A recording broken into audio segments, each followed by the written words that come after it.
A man said to be of unsound mind was shot and wounded by police this morning near the authorized taxi stand in the Binloss area of Linstead, St. Catherine.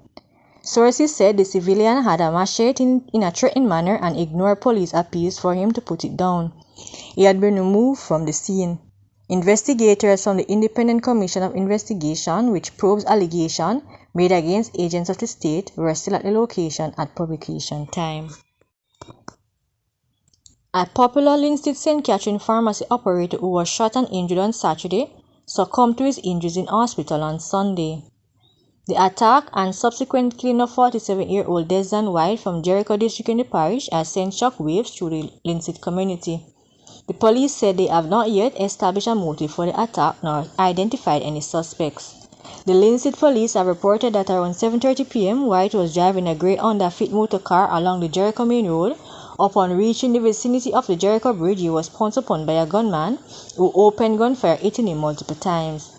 The police were summoned and White was taken to Linstead Hospital where he was admitted in serious condition. He succumbed to his injuries about 2:30 p.m. on Sunday. White operated the Your Choice Family Pharmacy in Linstead.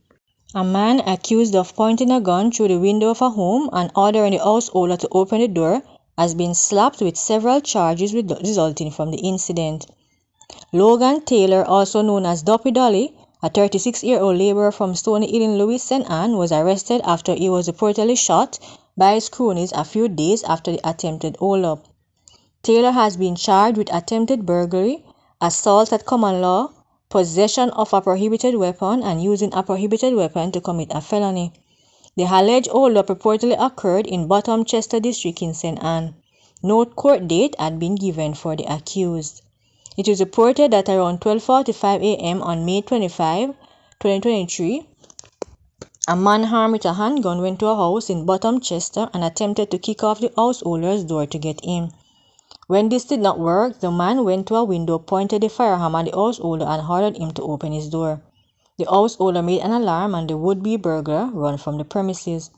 Last Wednesday, Taylor was shot and injured by men known to him, the police said, and was found at his home and taken to the hospital. Following investigations, he was charged in connection with the attempted hold-up.